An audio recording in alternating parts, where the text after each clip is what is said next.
Hi friends, ఆ సాక్ష్యం ఏంటో చూపిస్తాడు వంశీ. టీవీలో ప్లే చేస్తాడు. చిన్నప్పుడు ఆనంద్కి చదువు చెప్పిన మాస్టర్ దగ్గరకు వంశీ వెళ్ళి, మాకు చిన్న పాప వివరాలు కావాలి, ఇప్పుడు పెరిగి పెద్దదై ఉంటుంది అని సెల్ ఫోన్లో ఆనంది ఫోటోని చూపిస్తాడు. మాస్టర్కి ఈ ఫోటోలో ఉన్నది ఎవరు, మీరు గుర్తుపట్టగలరా అని అడుగుతాడు. ఈ పాపను ఎలా మర్చిపోతాను, తను మా ఆనంది కదా, సింహాద్రి పద్మమ్మ కూతురు, సొంత కూతురేనా అని అడుగుతాడు వంశీ. కాదు, వాళ్ళు ఆనందిని పెంచుకున్నారు, సింహాద్రికి పిల్లలు లేరు అని చెప్తాడు మాస్టర్. దీన్నే సాక్ష్యంగా చూపిస్తాడు వంశీ. ఏంటి సింహాద్రి, ఇప్పుడు ఏమంటారు? ఆడియో రికార్డ్ చేస్తే మిమిక్రీ అంటారు, వీడియో రికార్డ్ ఎడిటింగ్ అంటారు, పైగా ఇక్కడ 2 లాయర్లు కూడా ఉన్నారు. నేను స్ట్రాంగ్గా ప్రూవ్ చేయాల్సిందే. నేను ఒక సాక్షితో లైవ్లో మీ ముందే నిజం చెప్పించబోతున్నా.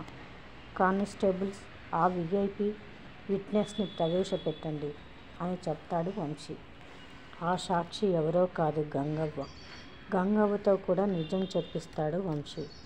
వంశీ, నీకు అసలు నిజాలు తెలియదు, మీ నాన్నను కుట్టి చంపలేదు అని చెప్తాడు సూర్య.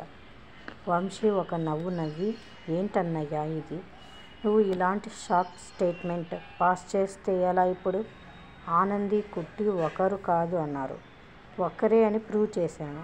ఇప్పుడు కుట్టి నేరస్తురాలు కాదు అంటారు. ఏంటి, ఎవరినో కాపాడాలని మరొకరికి అన్యాయం చేయకూడదు అన్నయ్య.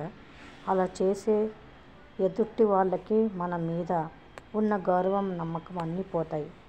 ఇప్పుడు ఎవరు ఏమి చెప్పినా నేను అస్సలు వినను. క్రిమినల్స్ని అరెస్ట్ చేశాను, ఎఫ్ఐఆర్ ఫైల్ చేశాను, 24 అవర్స్లో కోర్టుకి ప్రొడ్యూస్ చేస్తాను.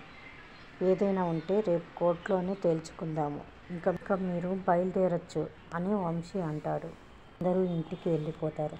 సింహాద్రి ఇంటికి వెళ్ళాక బాధతో, మా ఆనంది కుట్టి ఎట్లా అవుతుంది, ఇదంతా ఆ ఇందమ్మ వల్లే జరిగింది. పద్మమ్మ ఎంత చెప్పినా వినకుండా కట్టెను తీసుకొని వెళ్ళబోతాడు. అది నిజమే అయ్యా అని చెబుతుంది పద్మమ్మ. మరిన్ని అప్డేట్స్ కోసం ప్లీజ్ సబ్స్క్రైబ్ చేయండి. Thanks for watching.